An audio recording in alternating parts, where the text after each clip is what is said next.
Systemic racism isn't just something from the past, it's still here, shaping lives in ways most of us don't even realize. Did you know that black Americans are nearly 3 times more likely to be killed by police than white Americans? Or that black families in the US have just 10% of the wealth of white families, despite working the same hours and facing the same costs of living? These shocking facts aren't random. They're part of a larger system that has been in place for centuries, deeply embedded in our laws, institutions, and even our daily lives. In this video, we'll dive into how systemic racism works, why it's still so powerful, and what we can do to fight it. From hidden biases in education and the job market to laws that continue to disadvantage people of color, we'll uncover the layers of inequality that most people never see. Stay tuned as we break down the truth behind systemic racism and explore real, actionable ways we can all contribute to creating a fairer world for everyone. Chapter 1: The Roots of Systemic Racism. Unpacking history's hidden grips. Systemic racism didn't start overnight. It's the result of centuries of history shaping our present. The roots of systemic racism trace back to colonial times when Europeans justified enslaving Africans to build their empires. This idea of racial superiority was baked into the very systems of power. Slavery in the United States wasn't just an economic system, it was a social one that determined who had rights and who didn't.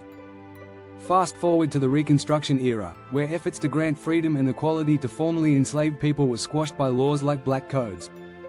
These laws were designed to maintain a racial hierarchy. In the late 1800s, Jim Crow laws legalized segregation, enforcing a separate but equal standard. However, schools, hospitals, and even restrooms were never equal. One powerful statistic highlights this. In 1940, the average wealth of white families was nearly 10 times that of black families. This historical economic divide still impacts wealth gaps today. Racial discrimination wasn't just social, it was embedded in government policies, too. The GI Bill, passed in 1944, offered educational and homeownership benefits to veterans but largely excluded black Americans. By the 1960s, during the civil rights movement, laws were formally changed to outlaw discrimination. However, many of the policies that kept people segregated still existed, just in a more hidden form.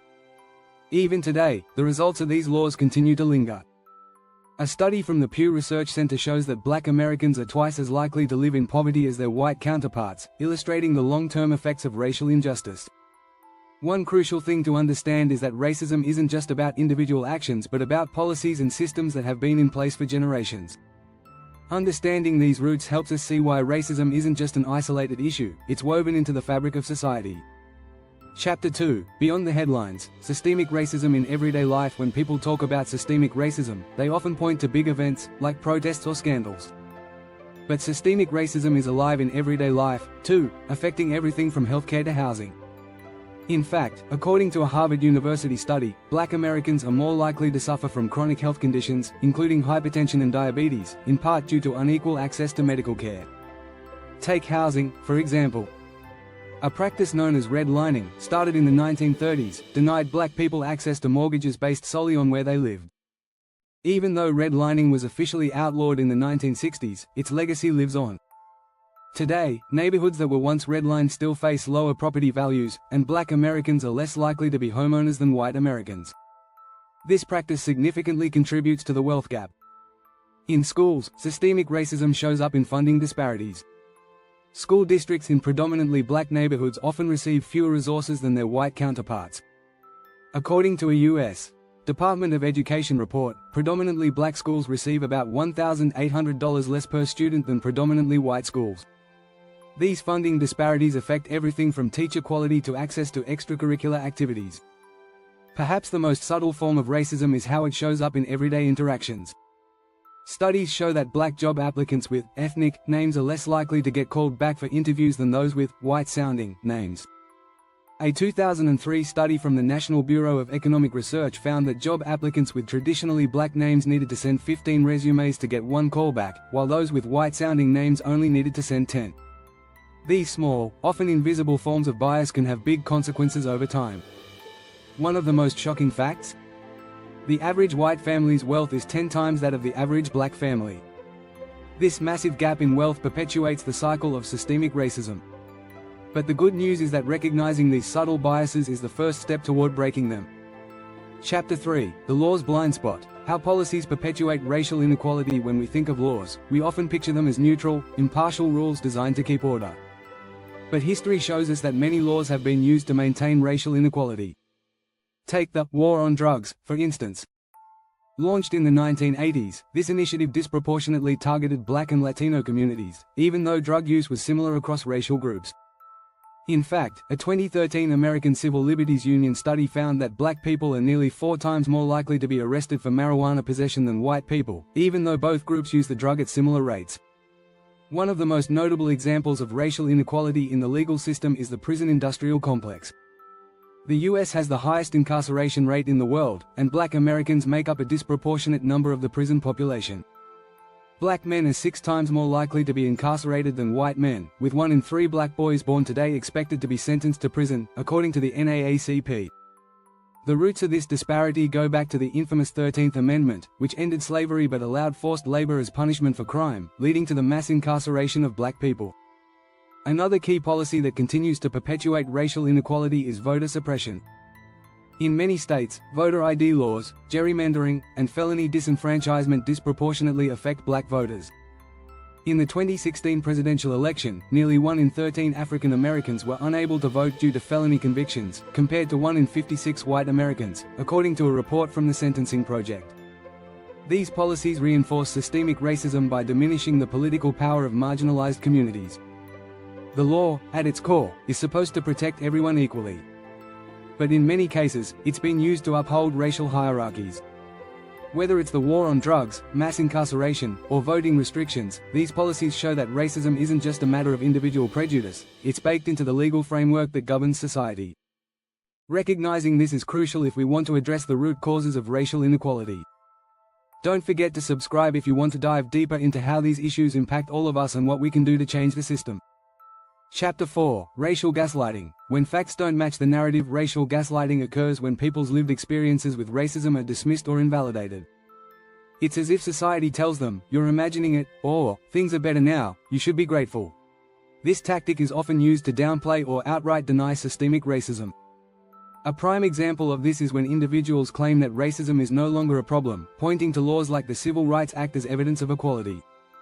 But as we've seen, just because laws have changed doesn't mean the systems built on racial inequality have been dismantled. One study conducted by the University of California found that black people are more likely to face microaggressions, which are subtle but damaging slights.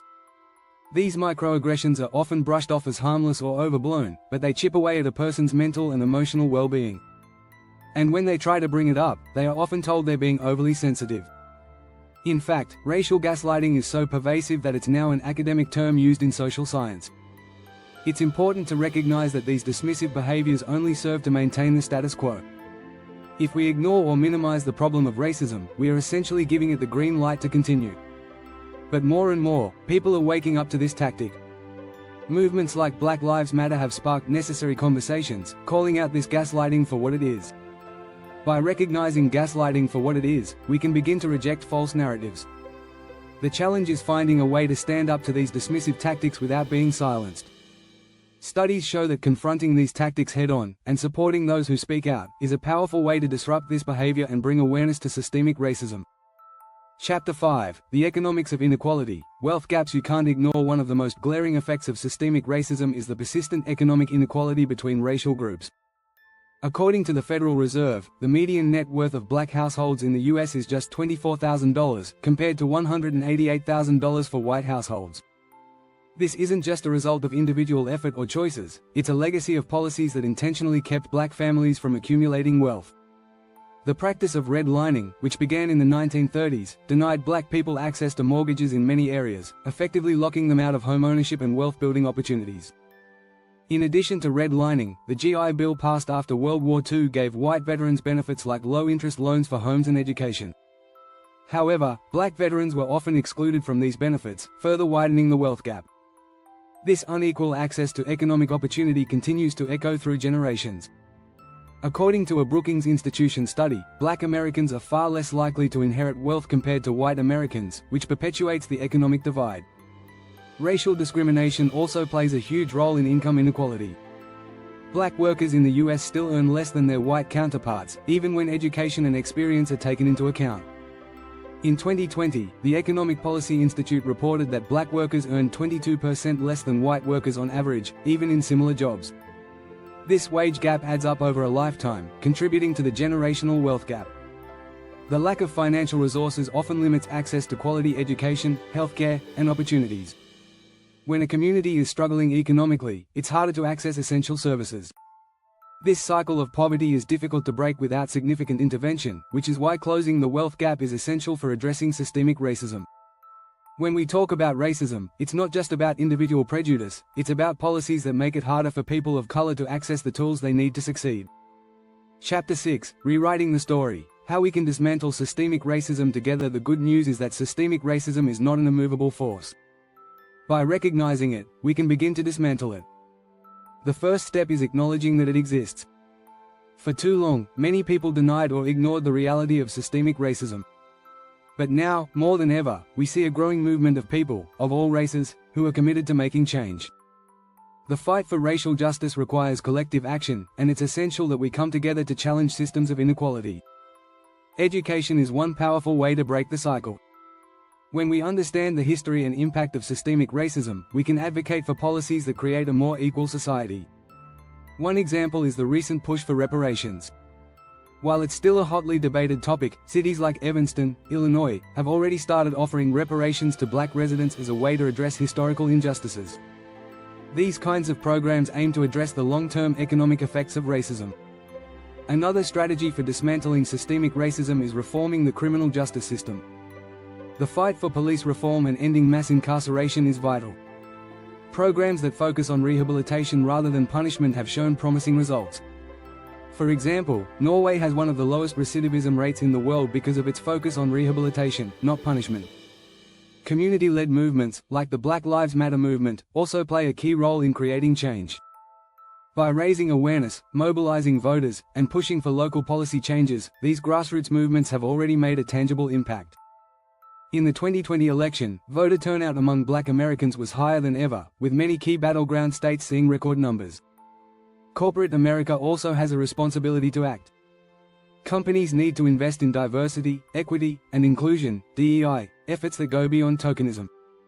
The Harvard Business Review reported that organizations with more diverse teams perform better financially. Companies that prioritize racial equality send a clear message: they believe that everyone deserves a fair shot. Finally, each of us has a role to play in dismantling systemic racism. It starts with self-education and challenging our own biases.